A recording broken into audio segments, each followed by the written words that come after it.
taking a quick look at, oh, looks like, are those on Zoom hearing audio now? Please just drop a note in the Q&A if you are or are not hearing audio. Okay, we are, excellent. Okay, we'll now move on to just some notes about public comment protocol. If you are in person and you have signed up with Ms. Macaro in the back, we'll go take those comments first as usual. Please include your name and location when making those comments. If you are on the Zoom call and would like to make a comment, please note your name and location in the Q&A function. And then once you've done that, we'll know that you want to say something and you can start typing up your comment, which will be read by myself. We'll now move on to the agenda and minutes. Do I hear any objection to approving the agenda and minutes as presented? Hearing none, the agenda and minutes as presented are approved. Our first action here tonight is a wonderful one, inviting a new student board representative to the school board, someone who has been elected by fellow students. So I will turn it over to Dr. Moshe to bring her on board. Stand up, please, and raise your right hand, and I will, it's in front of you, but I will say it and you will repeat after me, okay? I state your name. Ekaterina Schiavone Hennighausen, Do hereby solemnly swear do hereby solemnly swear that I will support the Constitution of the United States that I will support the Constitution of the United States, and the Constitution of the State of Washington, the Constitution of the State of Washington, and will faithfully discharge the duties and will faithfully discharge the duties of student representative of the South Whidbey School District, of student representative of the South Whidbey School District, Island County, State of Washington, to the best of my ability. Island County, State of Washington, to the best of my ability. Congratulations.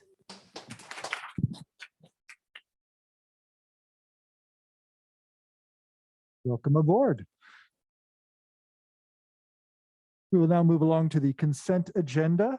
Are there any objections to approving the consent agenda as presented? Hearing none, the consent agenda is approved as presented. We'll now move on to public guidelines. Ms. Macaro, who do we have on first? Public comment, sorry. Okay. If you could please come up to the mic so that those who are on Zoom can hear you also. Might have to turn Yeah. it on. Yeah. Yeah, would you help her out, Christy?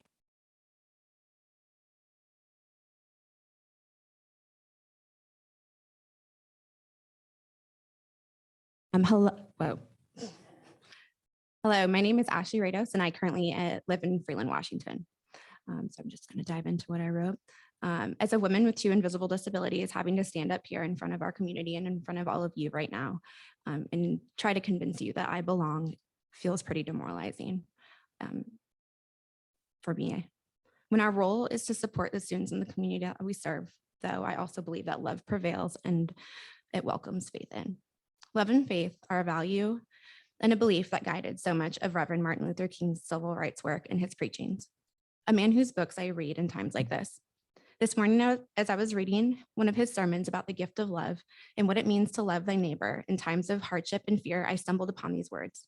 We so often ask, what will happen to my job, my prestige, or my status if I take a stand on this issue? Will my home be bombed? Will my life be threatened? Or will I be jailed? The good man always reserves the question.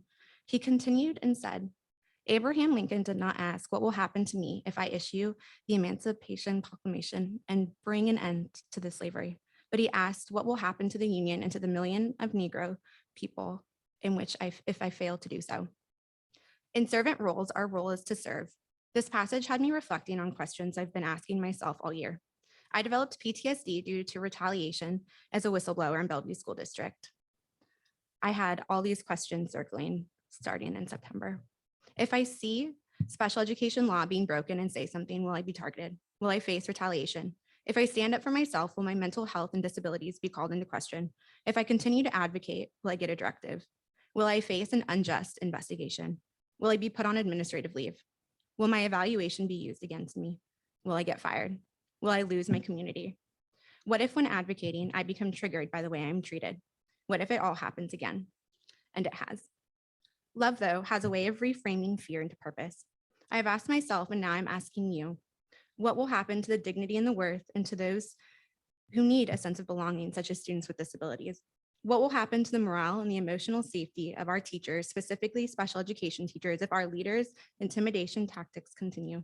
What will the impact be on the systematic abuse and oppression that certain groups within our school community experience? And how will that impact the overall well-being of our entire community? I stand in front of you today with many answers and even more questions, and I hope that we'll be able to work together in the future. But right now, the hardest question of all, honestly, is how can I convince you that I matter? That my expertise matters, that my lived experiences, being a member of this community, graduating from South Whidbey High School, how do I convince you that I'm worthy of a contract? I could take an emotional approach and share with you all the adversities that have ultimately made me me.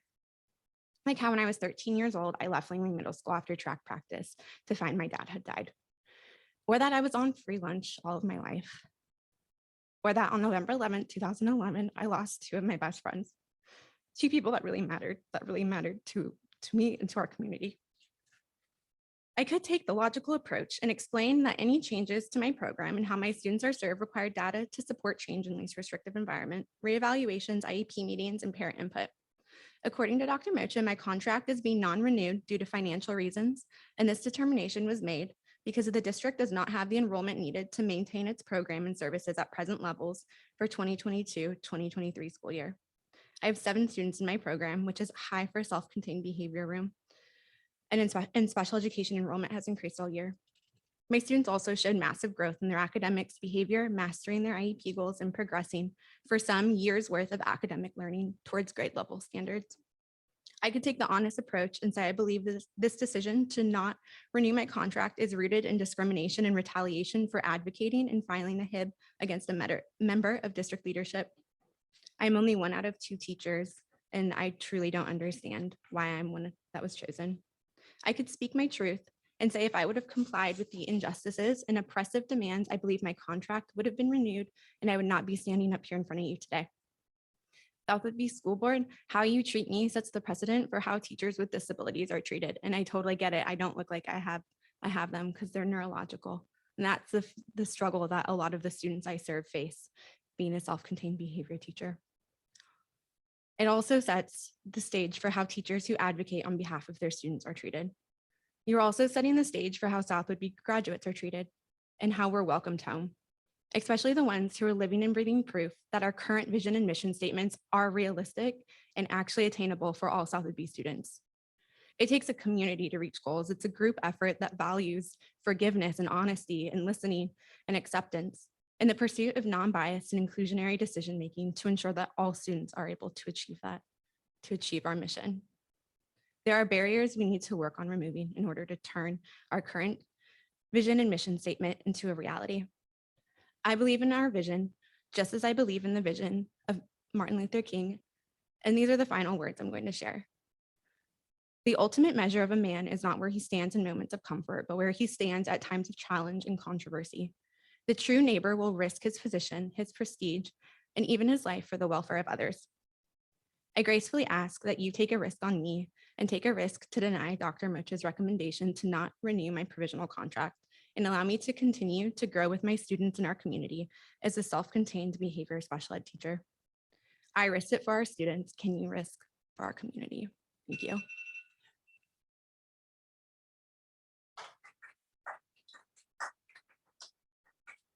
Thank you for sharing that perspective. Ms. McCarroll, do we have anyone else signed up? Okay. I'm going to look to our online folks. I've got a comment here from Sharon Knight. I don't have a location. Sharon, if you could send that along, your general location, I will start reading, trusting that you will send that in. From Sharon and Bruce Knight. Regarding Ashley Rados. Dear Southerly School Board, my name is Sharon Knight, and I was honored to serve on your school board in 2006 and 2007. My son Rob graduated from Southerly High School, where I was involved with the Southerly High School PTA. He was a friend of Ashley Rados. She was then and is now a person of integrity with a concern for others. I recently retired from a career of teaching in California and Washington. I taught for the Oak Harbor School District when I lived on Whidbey. In my experience as an educator of students in elementary and middle school, some of them being special needs students, I'm convinced that it is the teachers with a heart for their students who makes the difference in their lives. A teacher who is brave enough to stand up for their students' needs and rights, even if it may put them in a bad light with their supervisors, is the kind of teacher we need teaching and guiding our children. Ashley is that kind of teacher. I'm very proud of her, and I hope you have the good sense to recognize that she is just what your students and their parents need. Please feel free to contact me if you want to discuss Ashley any further.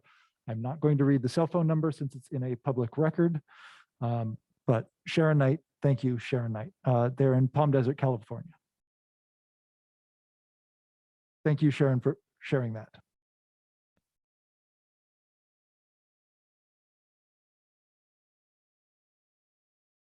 That is all the comments we have online. I'll give it just a couple of minutes if the board is okay with that, just to make sure we don't have any more coming in. If there are any more comments coming in online, please just type in the Q&A your name and location so we know that you're working on a comment.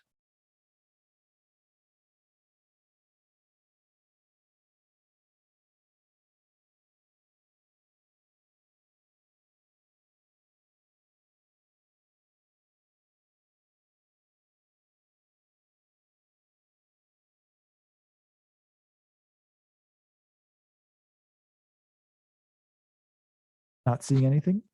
Are folks comfortable with moving on? Okay. We'll move on from public comments to our new business section. We'll go to Memorandum 2122-56, approval of the 2022-2023 superintendent goals. And we'll move directly to discussion of this. We've got them up on the board there if folks would like to look at them.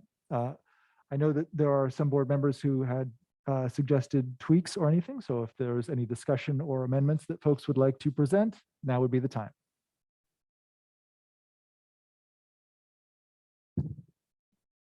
I'd like to offer just some very minor language adjustments to this first draft goal.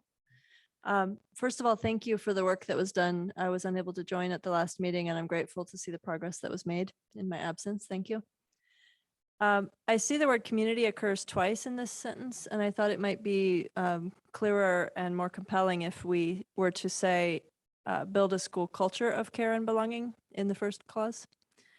I also would like to suggest that we add the word about after learning. A school culture of care and belonging by engaging the staff and students in learning about, comma, defining, comma, and then I'm curious about the word implementing, if there might be a warmer and more wholehearted word like perhaps embodying or co-creating, to suggest that something about creating a culture is a little more than just implementation.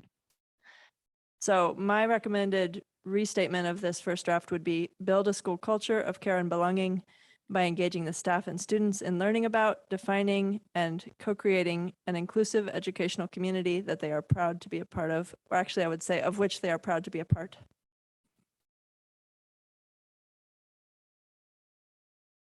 I second that.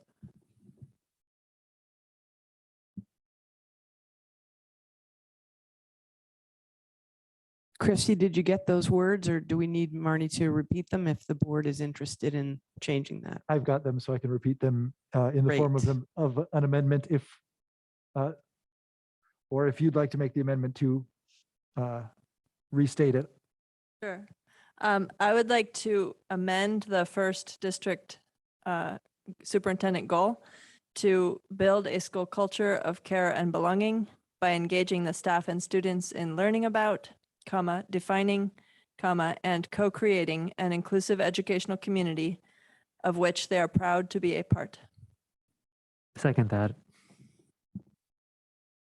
You were very missed at our last meeting, Marnie, because your words were not here. Luckily, my words are always willing to come back. I you. appreciate that. I certainly don't have any problem with those changes. Okay, I also have recommended amendments to the second and third superintendent goal, if you're willing to hear them at this stage. I would like to suggest that we do one amendment at a time. Great. Just to update That each of sounds better. those. Thank you. Student board members, do you have anything to add on those changes or any other suggested tweaks to board goal 1? I would say I support the changes. I think a more friendly word for implement is better.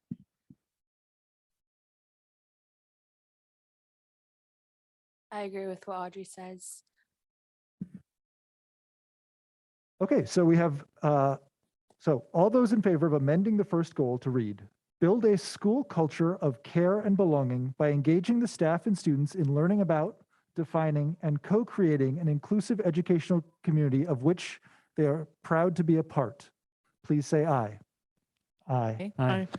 I realize I did not get an advisory vote from the student board members on that. I apologize. I'll hit you with it the next time since we've already taken that vote. Okay, goal 2, Marnie. Hang on. Are you changing it? Where are you changing it, Christy? On the Google Doc. Okay. Gotcha. Thank you. Okay. As long as you have it recorded. Thank you. Yep. Okay. Thank you. For the second goal, just a very small recommendation, which is, I believe the word resilience is a little bit simpler and carries the same meaning as the word resiliency. And so I would like to recommend that goal 2 read, continue to lead the district in prioritizing training and implementation of best practices that create learning environments supportive of every student's resilience and success in the future they choose. All those in favor of amending goal 2 to read what Marnie just I read? want your advisory vote first. Yes. And I second thank that you. amendment. Remember, since we are a small board, we do not need seconds for motions. Okay. So could I get an advisory vote from our student board members on this amendment? Aye. I Okay, now then, all those in favor of, thank you both, all those in favor of amending the second goal to read, continue to lead the district in prioritizing training and implementation of best practices that create learning environments supportive of every student's resilience and success in the future they choose. Say aye. Aye. Aye. Any opposed, please say nay. Okay, that has been amended. Goal 3. I just have a comma to offer. If I could offer a comma in between district and including, I think it might help the sentence flow. Craft and begin implementing plans for best use of our district assets in the future of the district, comma, including the execution of the facilities bond.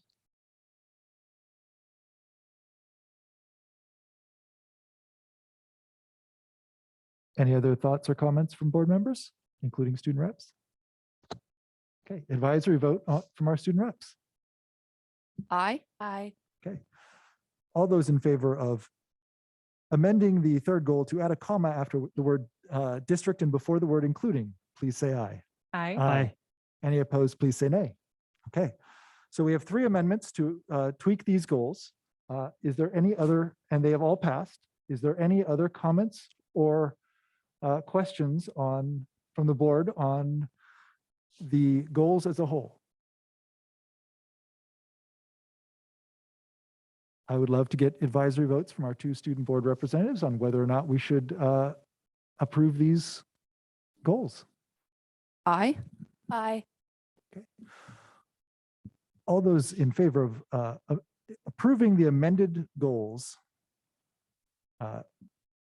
please say aye. Aye. Aye. All those opposed, please say nay. Okay. Memorandum 21-22-56, approval of the 2022-2023 superintendent goals has been amended and approved. We'll move on to memorandum 21-22-51, approval of the 2022-2023 board goals. So we've done the superintendent goals. We are now moving on to board goals. Just want to point out the board goals are a lot shorter. They are indeed. That was our second goal. Yes, brevity. I remember that sign, but I forgot what it was supposed to suggest. It means it's shortcut for remember goal number 2, one it. part of which is brevity at board meetings. Yes, thank you. Any comments or questions, Marnie? You had one tweak on this? I don't have any suggested revisions to the first board goal that's proposed. Thank you. Okay, anyone else? We won't approve these individually, just looking at them one at a time to see if there are amendments to each one. So anyone else or second board goal? For the second board goal, I feel like I guess I feel that keeping the community informed of our actions in a concise and positive manner might eliminate the opportunity for authenticity if there's something difficult that has to be shared. And I don't want to treat this as work that should be done with rose-colored glasses on. So I'd like to suggest a different word in lieu of positive, perhaps collaborative. Keep the community informed of our actions in a concise, collaborative manner. So I think where the word positive was coming from is recognizing how we communicate in our community is of importance with this goal. Focusing on and also allowing for an opportunity to focus on what our district is doing really well that sometimes gets pushed to the side. So I don't know if collaborative is the right word, but it's more so in terms of, it's not a warm and fuzzy word, Marnie, but I'm thinking more along the lines of professionalism. Yeah, that's helpful. Every time I hear the word professionalism, I wonder how professionalism is culturally defined and how some people get left out of what is considered professional. Agree. And I don't think that's the word, but I think that's the perspective. I wonder about something about keep the community informed of our actions in a concise manner that upholds the district's integrity. I think another word that could be used would be declarative or transparent.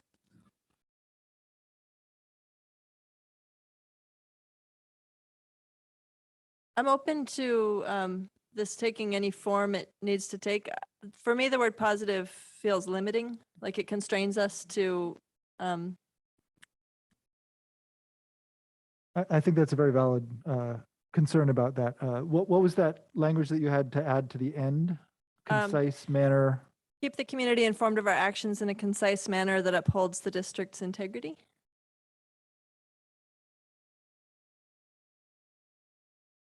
And honors our students and community. I mean, we're losing our concise value here, but or communicating with our community and with integrity, communicating concisely with our community with integrity, What about authenticity? authenticity. Yeah, that feels right too. I would have to agree. I don't think positive is like the most appropriate word. I also agree with Anne's suggestions of transparent. Provide concise, transparent, and authentic communications I to our community. I have a proposal here. So we have values that we have already agreed to abide by. And we can use in line with the district's values as a shortcut for all of the things we wish to lead by example with, as opposed to trying to create a whole bunch of adjectives here on the Sure. spot. I appreciate that. So keep the community informed of our actions in a concise, values-aligned manner. I like that. That is my suggested amendment. Thank you, Mr. Greenhaven.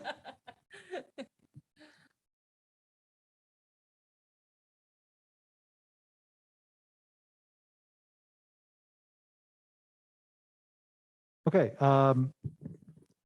Student board members, what do you think about the proposed amendment to keep the community informed of our actions in a concise, values-aligned manner?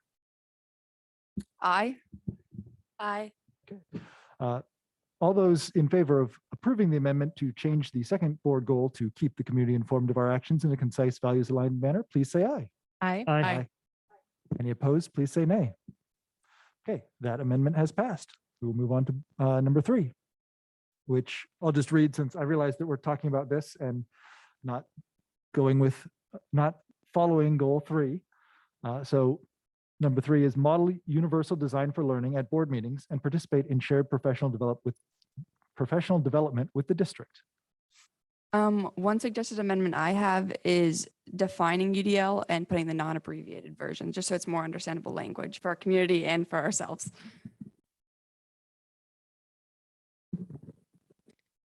Thank you, Audrey. I'm also curious if we intentionally used professional development in both the first and third board goal, and if that's pointing to different aspects of professional development. I'm trying, I think that, oh, Joe, My recollection was in the third goal, it was specific to learning alongside district employees as they level up on universal design for learning. But you do raise a good point. There are 2 goals that now have the similar behaviors inside them. well, and we do have 2 that reference the values of the district. I don't know that that's a bad thing to keep bringing these things back to continued themes. Sure. I might just be a little more specific in this reference to professional development if it is designed to be specifically tied to UDL. Perhaps model universal design for learning at board meetings and participate in shared professional development on the subject with the district, for instance. That certainly makes the goal more specific, which is the S in SMART. And I have a book we could study. And Audrey, would you repeat what you had suggested earlier to see if one of the voting board members would like to add that to the amendment? To define UDL, so just not the abbreviated version. Yes, I think we should have, I agree that we should absolutely include the entire thing, entire name. So May I offer a quick response to Audrey? I agree that spelling out the full term would be helpful. And I also think it would be appropriate to have an asterisk with a link to a definition as a footnote in some versions of where this is published.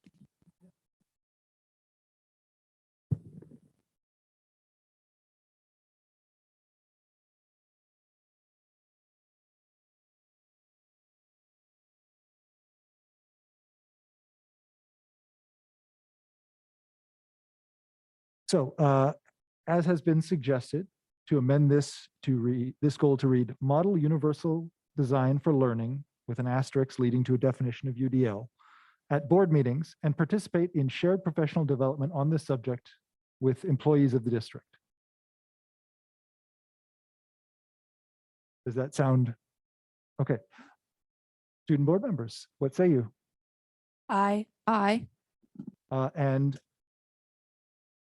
board members, all those in favor of approving the amended goal or amendment to the goal, please say aye. Aye. Aye. Aye. All those opposed, say nay. We have none. Okay, so we now have the 3 board goals. I'll read them. Is there not one Oh, more? there is one note there at the end, yes, that the board invites building and district administrators to assist us on keeping on goal. And I believe that, Joe, did you have a suggestion on tweaking that language? No, I had a misunderstanding. I thought that was a 4th goal. So I was going to suggest some wording to make it sound more like a goal. Oh. But now I understand it's, I don't know what we would call it, sort of a meta goal that we're calling in district employees to keep us honest. Yeah, in my mind, this wasn't a goal. This was just making that invitation explicit, so that any building and district administrators who wanted to comment on this felt welcome to do so. Curious if there would be value in explicitly stating it as a fourth goal to raise it up to the level of importance of the others, which I think would contribute to building a feedback-rich community of educators.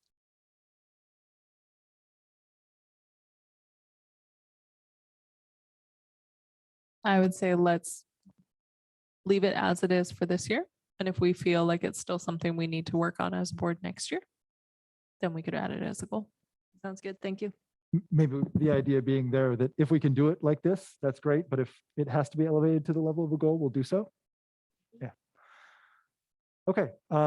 So we have made a few changes through amendments to our board goals. So student board members, what is your advisory vote on the amended board goals? Aye. Aye. Thank you.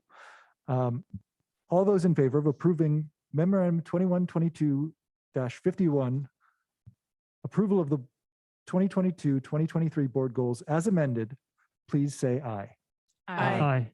Any opposed, please say nay. Memorandum 2122-51 has been approved. We'll now move on to Memorandum 2122-52, approval of the personnel report. This is usually just part of the consent agenda, but as there had been some community concern on this, we brought it out so we could, so the board could engage in discussion on this. Is there any comments that any board members would like to make at this time? I would just like to say that this report is not taken lightly. And anytime that we are looking at reductions in force, it's a hard conversation to have. The South Whitby School District has been talking since the McCleary decision about the need to reduce and how that would play out over the course of the years. We did have a little bit of buffer with the pandemic because of the ESSER funds and the relief money that came in, and that did delay some hard conversations and some hard decisions for a period of about 2 years. But those reductions in funding are still continuing. And so I just want to clarify that there is a larger context to the rationale and the reasons when these decisions are made, and that they are not easy.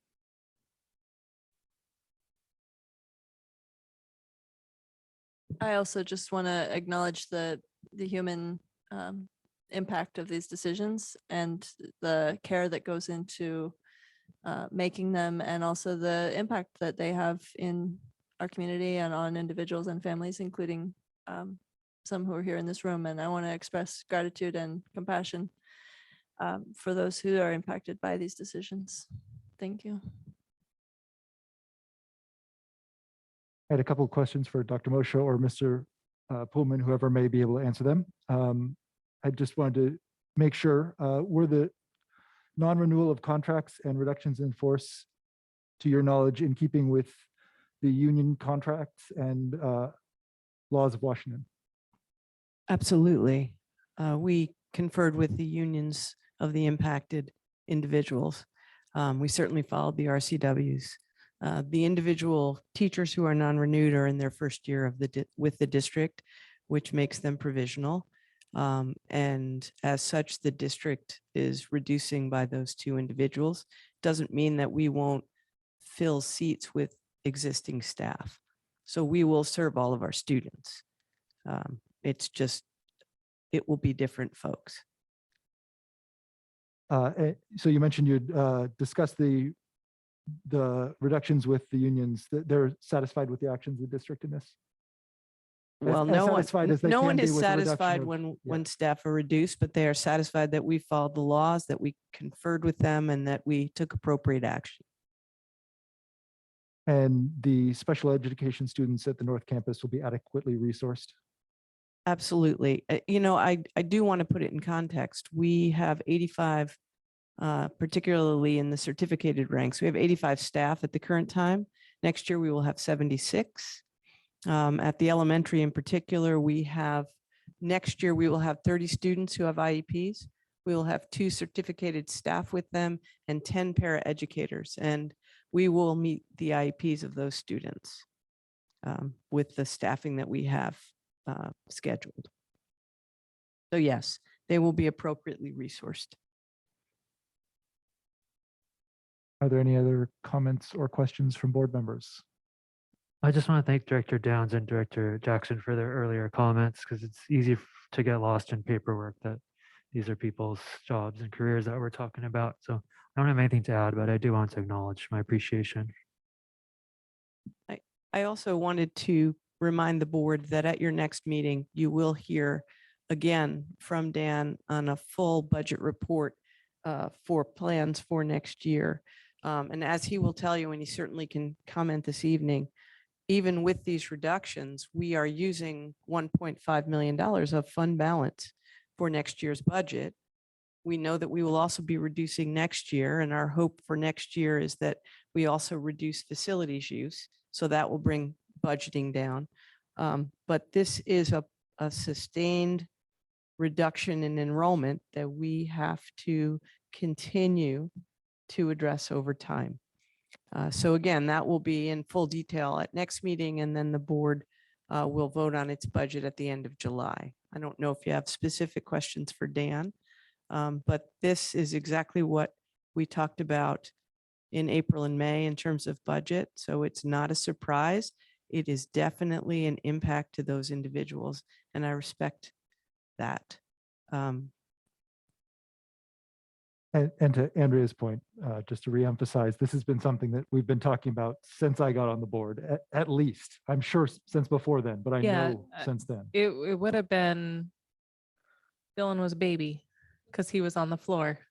So that would have been 4 years ago. We were looking at the projections. We were looking at how many positions we would be reducing throughout the 4 years. And last year's federal aid, because of COVID, allowed us to actually increase our workforce to address concerns. And that aid is going away. Plus, we're going from 24% regionalization. We dropped 2% a year. We know that our implicit price deflator only goes up 2%. And so our funding is actually even.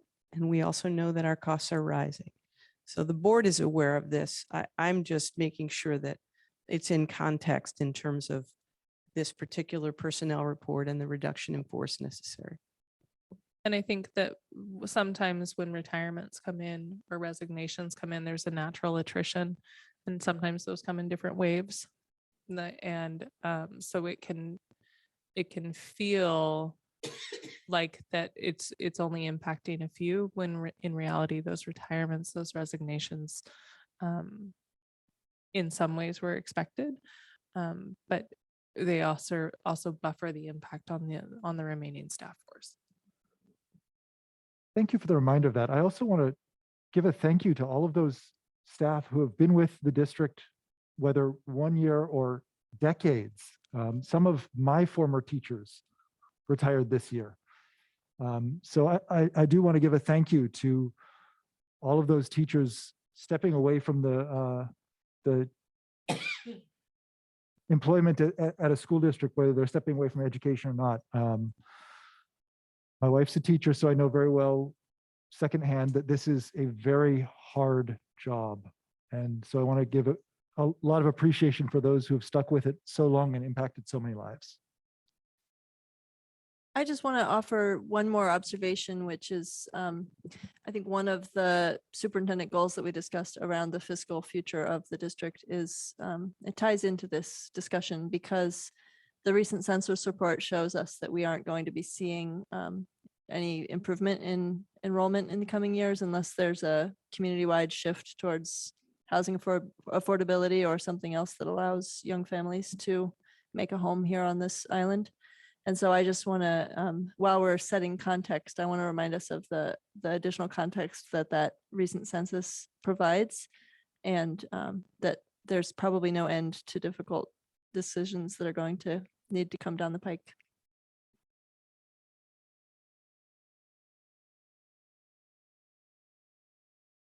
Any comments that the student reps would like to make before an advisory vote? Okay, I'll open it up to an advisory vote for each of you on whether or not we should approve the personnel report. I'll be abstaining from voting on this. I'll abstain. All those in favor of approving memorandum 2122-52, approval of the personnel report, please say aye. Aye. Aye. Aye. Any opposed, please say nay. Memorandum 2122-52, approval of the personnel report has been approved. Memorandum 2122-53, approval of resolution 665, WIAA membership renewal for 2022-2023. Dr. Moshe, would you like to provide some context for that? This is an annual renewal that allows us to maintain our membership in the Activities Association. So it's routine, but it needs board approval for us to continue in WIAA.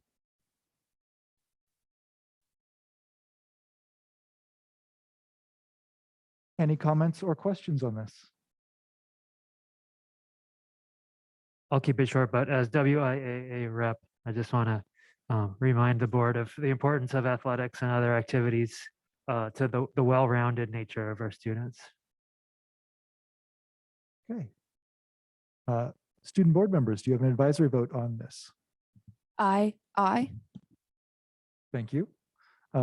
Board members, all those in favor of approving memorandum 2122-53, approval of resolution 665 WIAA membership renewal for 2022-2023, please say aye. Aye. Aye. Any opposed, please say nay. The memorandum 2122-53 has been approved. Memorandum 2122-54, approval of the food service agreement renewal for September 1, 2022 through August 31, 2023. Dr. Moshe, could you provide context for this? Yes, we work with Chartwells and we use a food service manager. Rachel Matthews happens to be the person they've assigned to us. So she manages our food service. All of the employees are employees of the district, but we contract with Chartwells to provide that management, which ensures that we purchase the appropriate food, have appropriate menus. And Rachel happens to be also very good at accommodating the changes that we have been asking for our food service, and we intend to do more. Any commentary from the board, including student representatives? I would love to hear from the student representatives as the ones who more regularly eat this food. I'm really excited over the next year to hopefully get more students involved in a food service committee. I know there's been one this year, but having more students be able to give their input on what school lunches should look like, and making sure students feel they're gaining the proper nutrition to go throughout the school day. And also now that we're off the free lunches program, that they're getting their money's worth as well. I agree with Audrey. I think having student input, especially on the food that they're eating, is something we definitely need to consider. Yeah, I know that Ms. Matthews has been very open to input, so I assume that she'll make the necessary time to include students in these discussions as you've stepped forward and expressed an interest in doing so. Just on the contract side of things, is there any substantive change here that we should have drawn to our attention? Or is it a pretty simple renewal? I'm going to turn to Dan. Yeah, it's the last year of a 5-year contract. So the only change is the increase in cost, which is related to the consumer price index, and it's a fixed percentage of food concept. We will be going out or changing next year.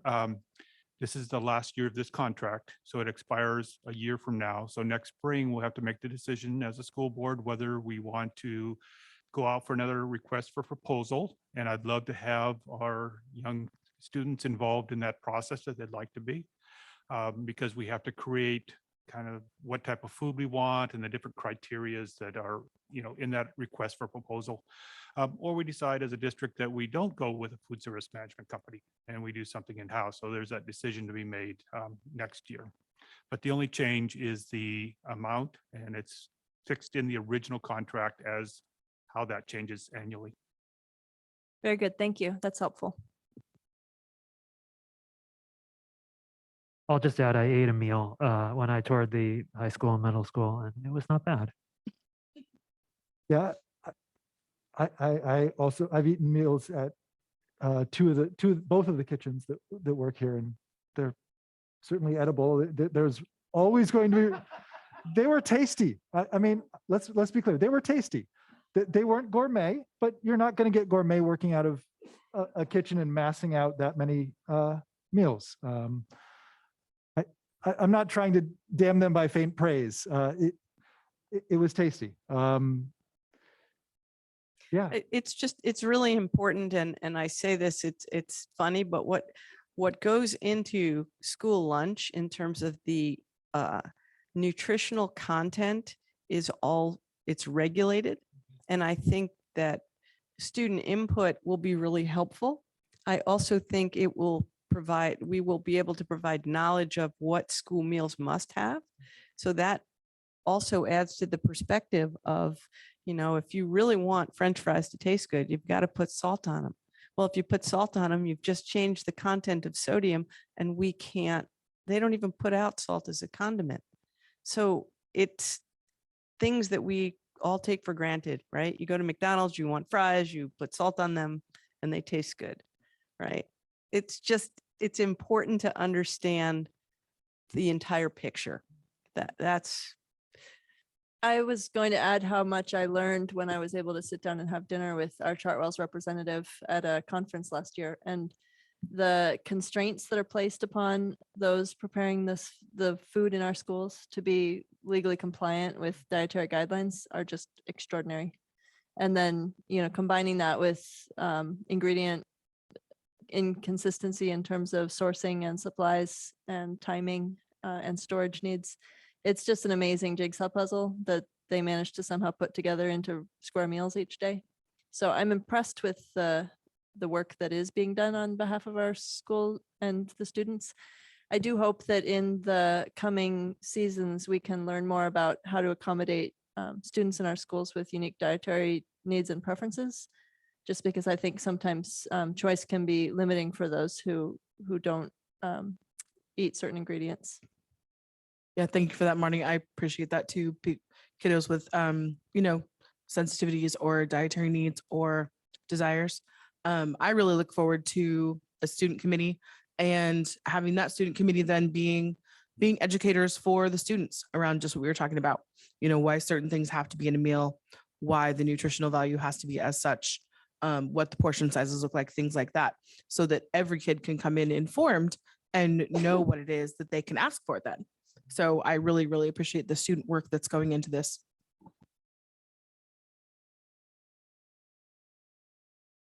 Okay. Do I have advisory votes from the two student board members? Student representatives? Aye. Thank you. All those in favor of approving memorandum 2122-54, approval of the food service agreement renewal for September 1, 2022 through August 31, 2023, please say aye. Aye. Any opposed, please say nay. Memorandum 2122-54 has been approved. Our final item of new business, let me check that as I'm saying that, yes. Memorandum 2122-55, approval of the 2022 access control and camera additions. Dr. Moshe? as you can see from this report, we're proposing more cameras and access control, especially at the district office. They are not currently tied into the overall system. So this is an upgrade. Can I offer a comment about an area that I think we could also, perhaps not in this one, but have Ian take a look at, and maybe JJ, it would be JJ too. But when I was visiting the secondary campus, an area of the building that was really of concern to me is the portion where there is the gate and it's open to the hallways and the stairs. And I noticed that there is a classroom that is located outside of that portion. I would appreciate an opportunity to take a look at how we could create safety around that specific area. And Dan can actually speak to that. We've talked about how we're going to ensure the safety back there. Yeah, we're looking at what we could do to fence that part of the facility that is now open in the back. And getting some ideas about how that would work and still allow us to provide transportation, because we do have a bus that drops kids off there in the morning, picks them up in the afternoon, and all those pieces. But yes, we're looking at how do we enclose that part of the campus to make it more secure during the day, even though there is classrooms outside of those gates. Yeah, and I think the part that I'm wanting to just clarify that I'm referring to, it's when you come out of the commons, you come down the hallway, you can go up the stairs, and there's like in my head, it should be a wall, but it is not. I think that's the area I'm thinking of, and I just want to make sure we're speaking about the same We're area. in the same part, yes, Yeah. but if we can secure that back area so that you can't come through the fence. I'm thinking of just how do we secure the building further Yep. around that. And I know that this would likely be something for the bond committee or pieces, but it is an area that I think about quite a bit. Okay. Yeah, that room outside that big metal gate has been out there since I was in school here. So seeing some change there would be fantastic, especially considering The nation. unmentionable, Yeah. yes. Mhm. Yeah, it's something that we have under consideration for summer work.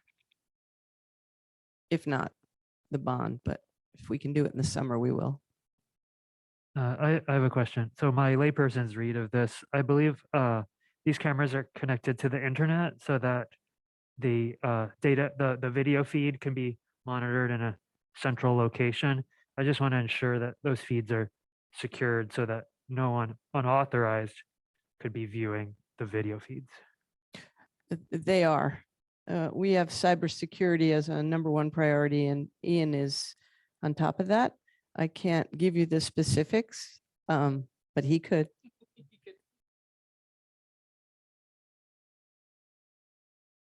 And I also have a budgetary question. If we received other bids for this, for similar work, or just more generally, where did this come in relative to our expectations? Normally, most of these contracts will come off a piggyback contract, which basically means that some other organization went out for bids did our request for proposals from multiple companies and then selected the best, whether it's, KCDA or there's a variety of state contracts that do that. And normally we will then select off of that contract. So somebody else has already done all the legwork as far as comparing bids.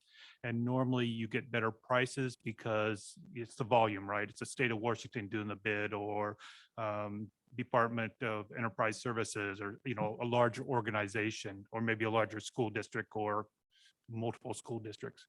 So that's normally where these pricing come from, rather than us calling individual installers and saying, how much would you charge us to do these things? And Dan, correct me if I'm wrong, but this is like a rolling upgrade that we've been doing as pieces of the equipment have aged out.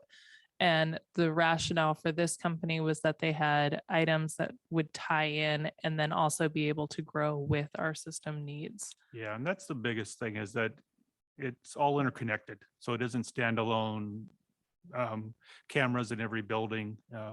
Ian and I think JJ also can monitor any camera in any building at any time. I've seen a screen with 40 different pictures on it where they can look at things.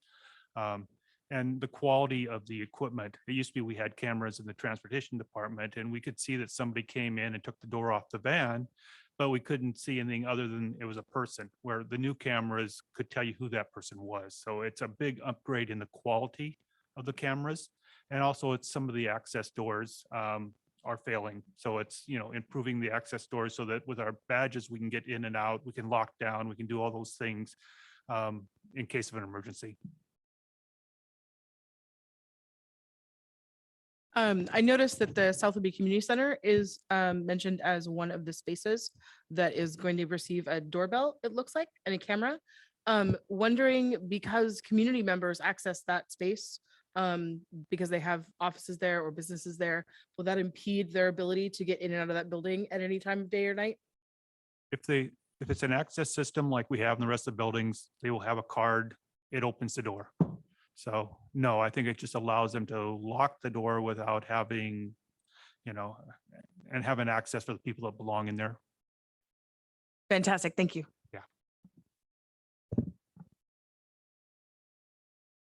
Not seeing any more comments or questions, so I will turn to our student representatives for advisory vote on this memorandum.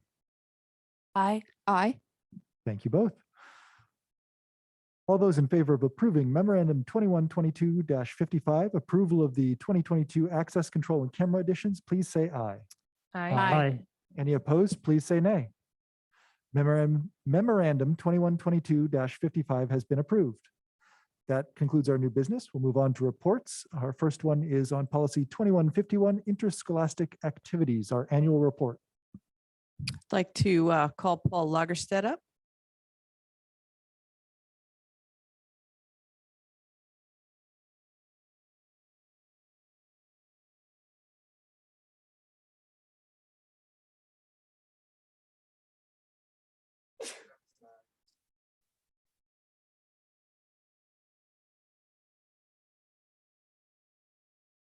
Green Heron.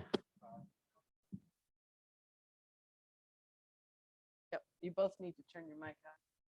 Aaron, Paul, when you say it again. Is that working?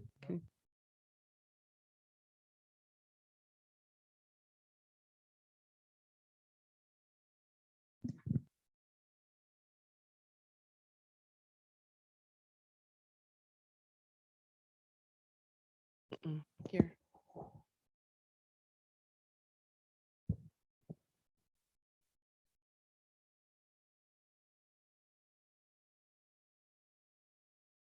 Check. All right.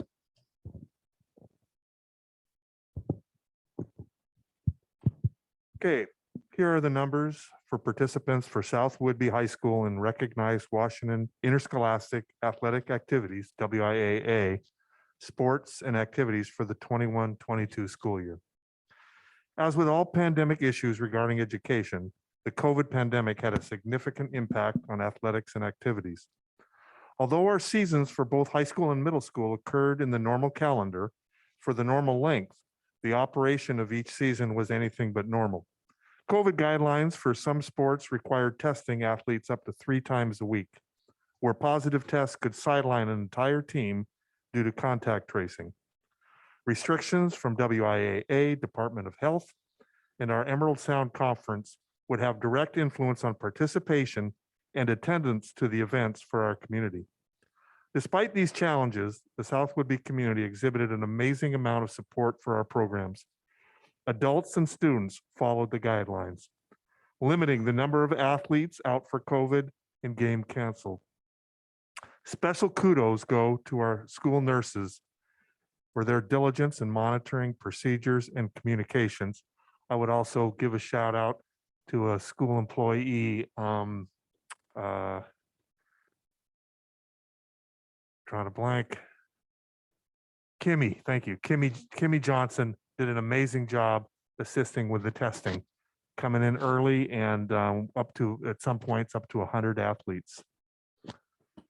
In our return to full offering of activities, despite operating under the ever-changing guidelines of COVID, this year's participation numbers are in the ballpark to pre-pandemic numbers. This was a common trend statewide. Kids wanted to play and be involved with their teammates and connect again with their coach and mentors.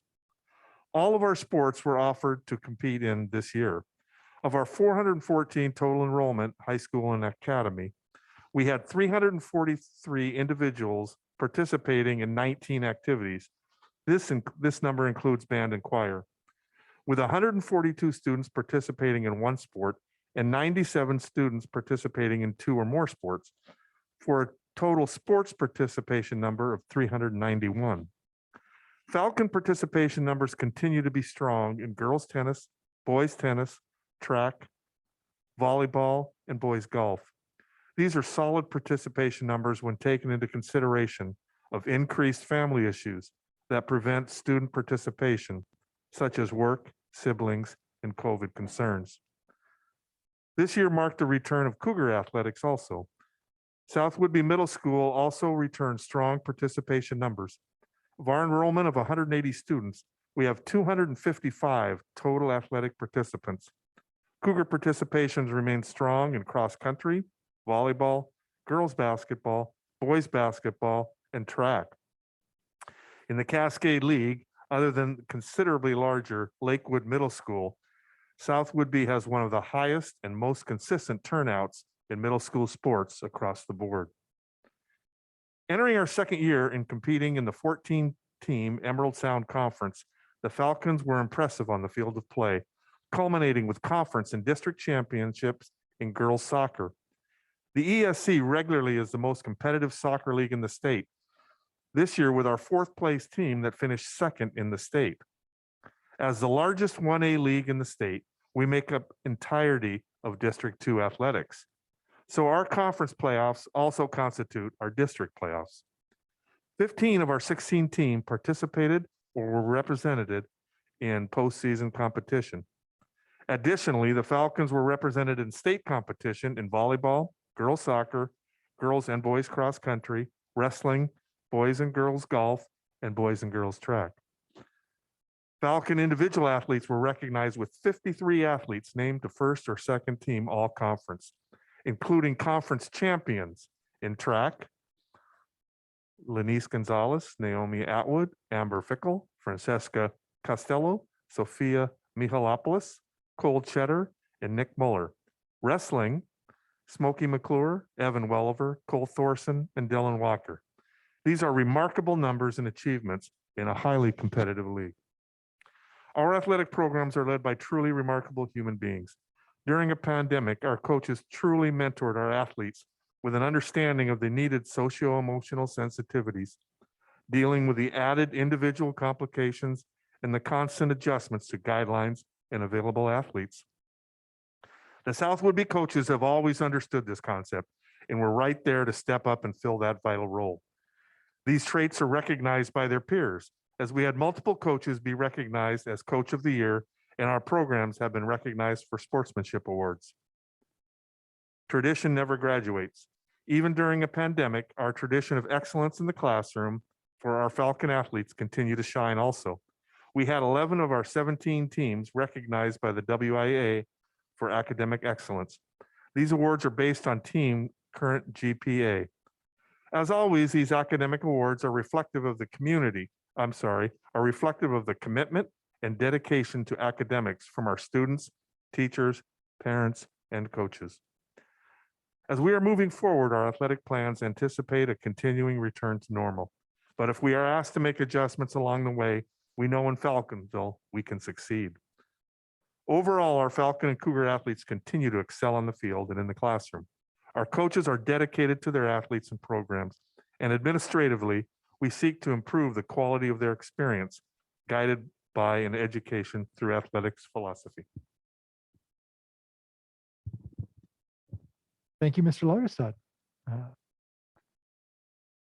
I want to convey my thanks and perhaps the thanks to the board as well for the dedication and flexibility of the students, families, nurses, coaches, staff, and yourself in getting so many of our students into that competition that matters so much to them and their physical and mental well-being. So thank you.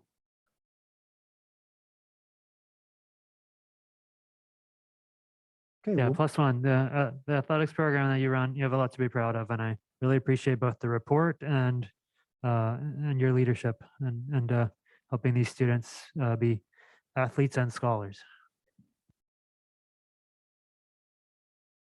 okay, Mr. Pullman, the financial and enrollment report.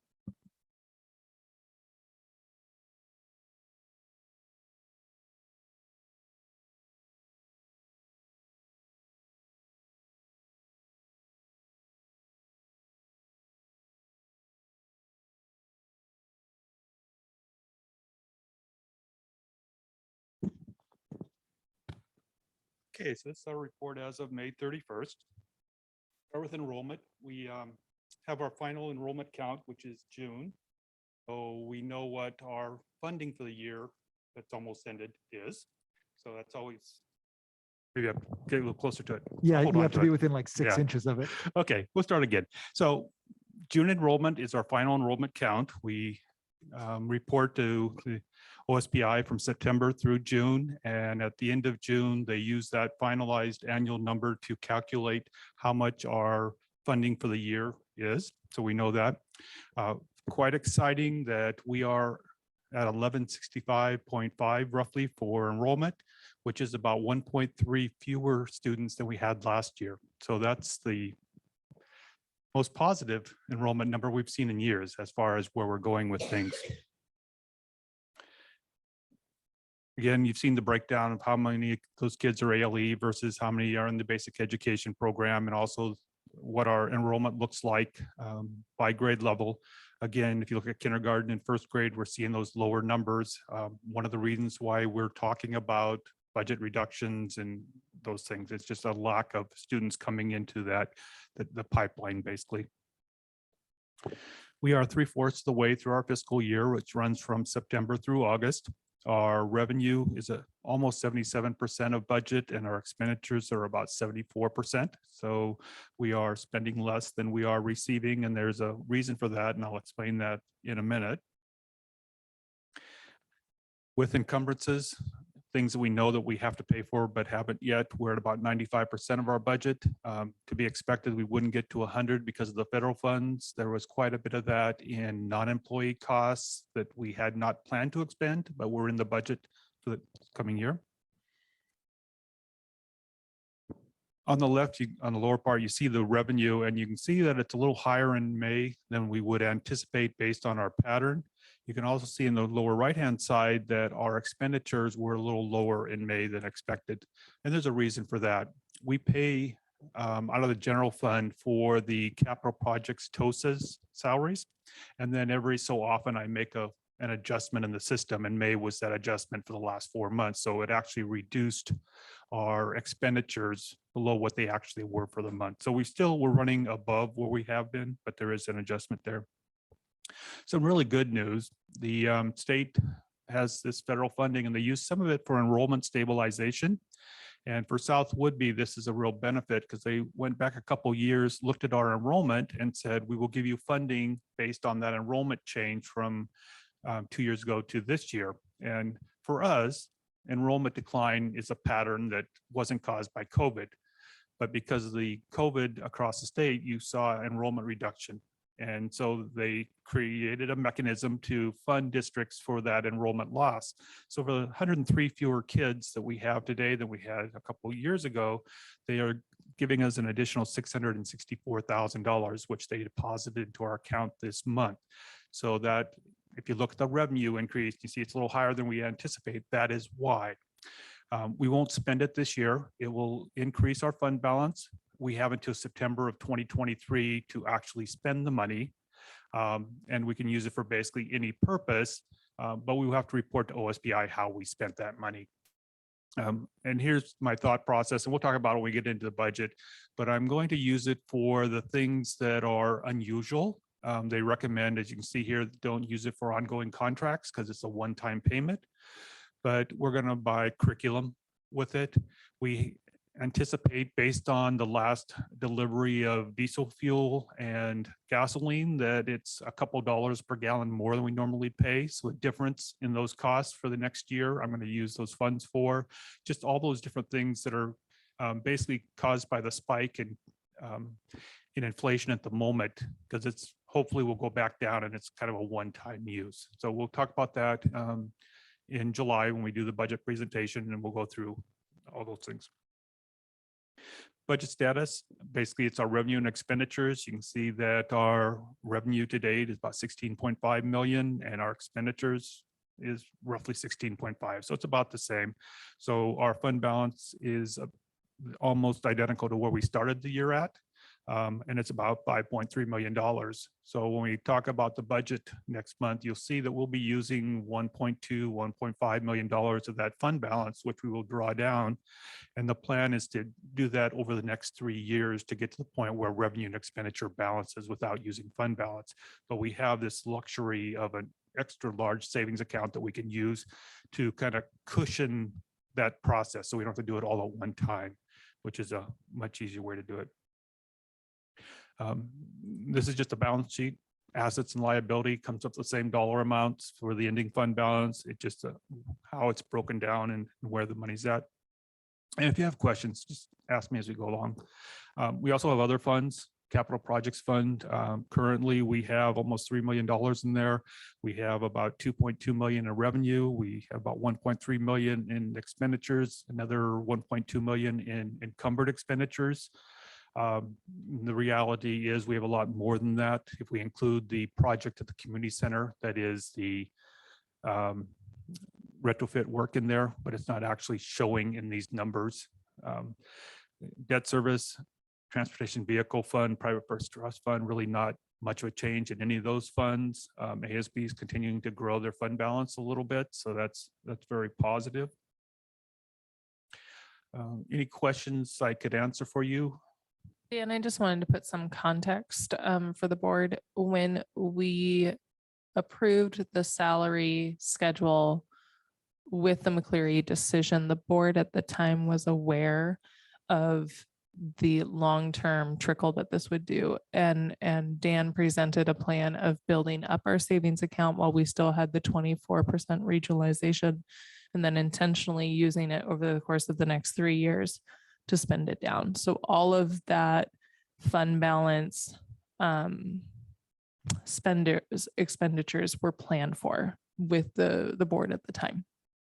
Yeah, it was really clear when McCleary came along and the regionalization that we were at 24% and then declined by 2% per year. That was going to create a problem for a district our size. Because what happens is you negotiate at that beginning balance. And for us, even the IPD, the implicit price deflator, the additional amount you get from the state every year was equal to or less than that 2% reduction. So over time, we have gone from 24% down to 18% next year, while salaries continue to rise. So it's very obvious at some point that, you know, with them basically going in different directions, that we'd have to make adjustments. And then you balance that with the fact that we continue to decline in enrollment. We'll be down 60 fewer students next year. You can see that we're down 103 from 2 years ago. It's been a process that has been with this district for 22 years. So it's not unexpected. It's something that we've had to plan for the entire time. And Director Downs is absolutely right. COVID from a financial standpoint has been beneficial. It reduced cost on one hand, and then we got $2 million worth of federal funds that we normally wouldn't have had to offset a lot of those things. So it has pushed back the process that we talked about for years by a couple years. You know, if we look at the 4-year plan, you would see for the last, 6 years that this was going to happen, and it happened along the way. And the plan is to have it, within 3 years, maybe 2 years, to actually get to that balanced budget point, because it's a requirement by state law that we do have a balanced revenue expenditure budget. We can use fund balance if we have it. But you also have a 6% fund balance policy, which is roughly $1.5 million. So if we use $1.5 million in fund balance over 3 years and we start with 5.5 million, we're down to $1 million at the 3rd year. So we have to make adjustments as we go along, knowing that expenditures will continue to rise with time. It rises with inflation. And the other part of that is we have no idea what regionalization is going to look like after next year. It's at the point where they are reevaluating that, and I have no idea what it may look like. Does it stay at 18%? Does it go up? Does it go down? I have no idea what effect that will have. So it's part of that planning process that we will have to look at as we go through this. And Dan, part of your brilliance in having it fade in the reductions was that it's not a jarring hit to the district. It also allows us to absorb the majority of the positions through natural attrition. So we are reducing the amount of reduction in force that we need to by choosing to lean on our savings account. And I want to follow up to support that wonderful point by noting that there's at least one other district that is reducing force by, I think it's 30% this year, because they didn't have a plan like this. And I am so thankful that while we are having to make cuts, they're gradual ones. And so thankful to the foresight and planning that allowed that. Yeah, that type of a budget reduction is very demoralizing for not only staff, but for your community. And we can do it differently by pre-planning. I also recall an earlier discussion about the capital projects bucket and just how that set of funds is dedicated and different from the funding that can be used for personnel. And so when we make a decision like upgrading security cameras or increasing safety in that area that we were discussing behind the high school, it's really not impacting our available funds for paying educators. That is correct. You are absolutely right. Each of the funds we have are dedicated funds for specific purposes. So capital projects fund can only be used for technology and building upgrades, purchase of land, et cetera. It cannot be used for salaries and benefits for employees other than those that work directly in that aspect of it. It's like the debt service fund or the transportation vehicle fund. You can only buy school buses and they can only be the large school buses. You can't buy, cars and tractors and things like that. So every fund has its own purpose and cannot be commingled with the general fund, which is the one that we pay salaries, benefits, and most of our operating costs out of. Thanks for that clarification. How does the final enrollment figure compare to the projections that you were using for earlier in the year? We are up about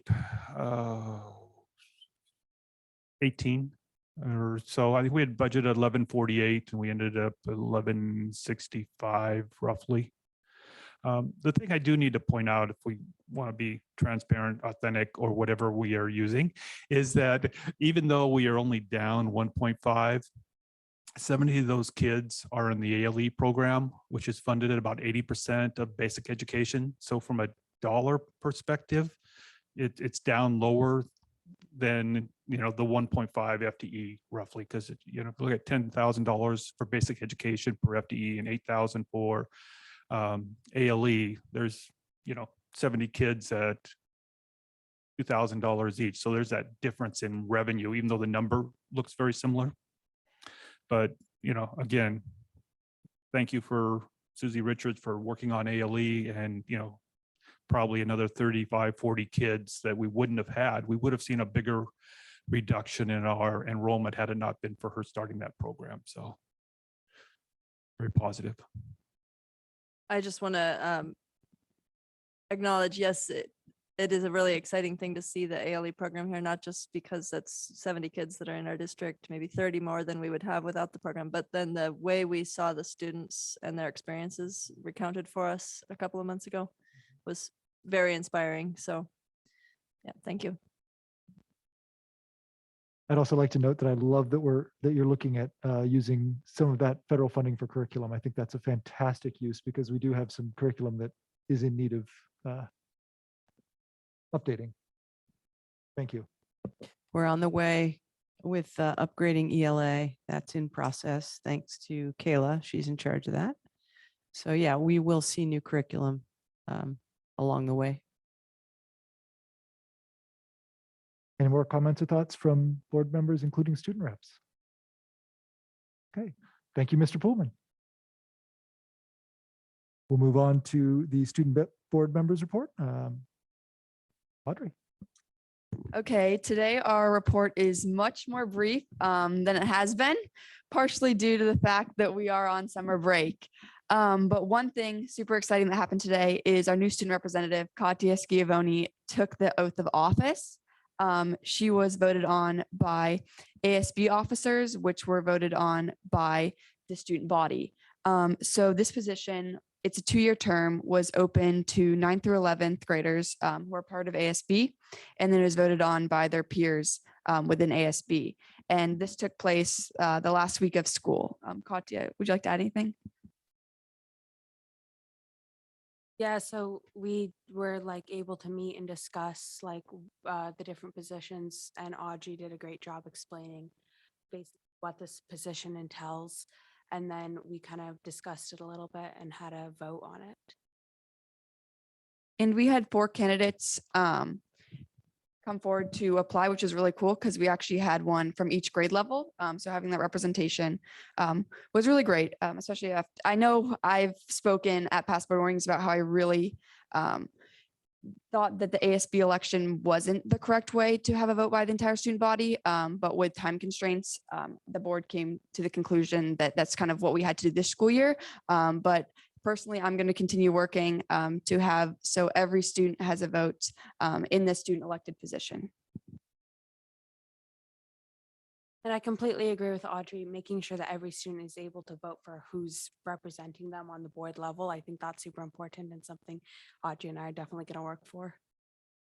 I know that when we were having this discussion, the board was in favor of doing that, just didn't have the time this time. So I look forward to the opportunity to make that process the best it possibly can be.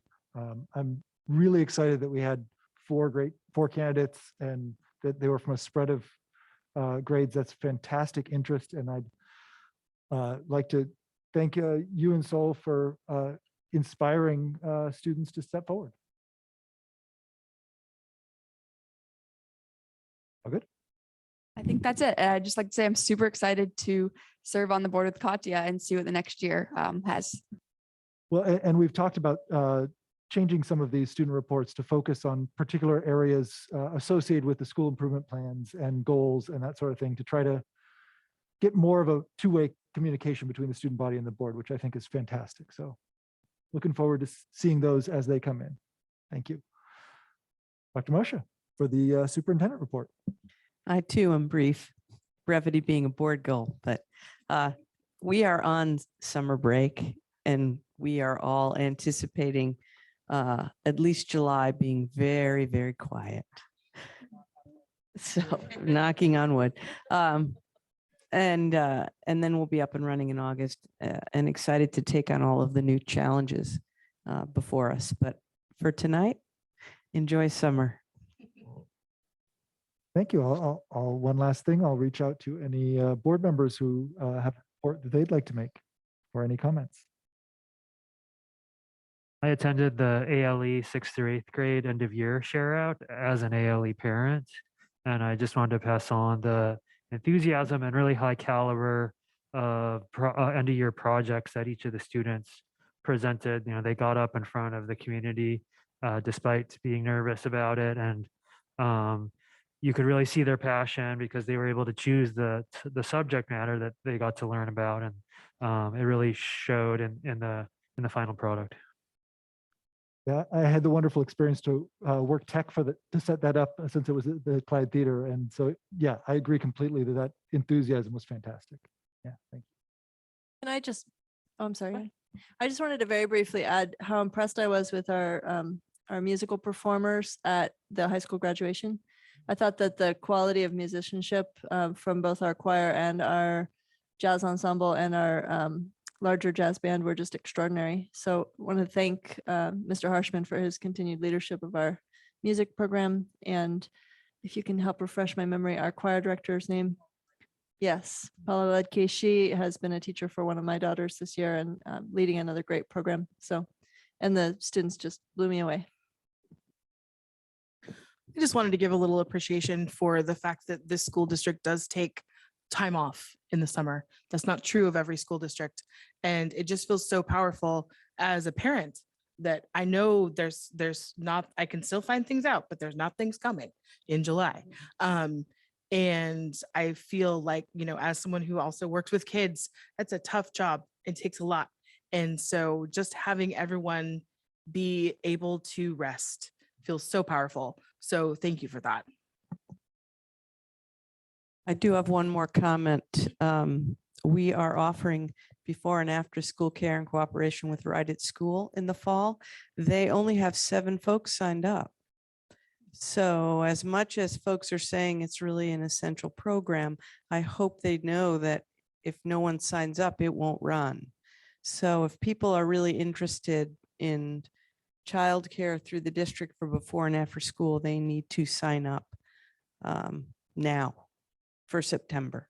I can't speak for all of the South Whitby Community Center, but I think if you sent it out to groups who work with children now, in the summertime, I bet we would cross pollinate across all of our social media channels and let our parents know. So if Okay, there's so any- it's, if we've sent it out, if you can repost or get it to those groups, that would be helpful. perfect. Just to get the word out there, because I think people really need it, but if they don't have the signups, it won't run. So that was all I had. Thank you. Okay, and I'd like to just finish up by thanking those of you who came to join us in person or on the Zoom call. That's all for tonight. This meeting is adjourned.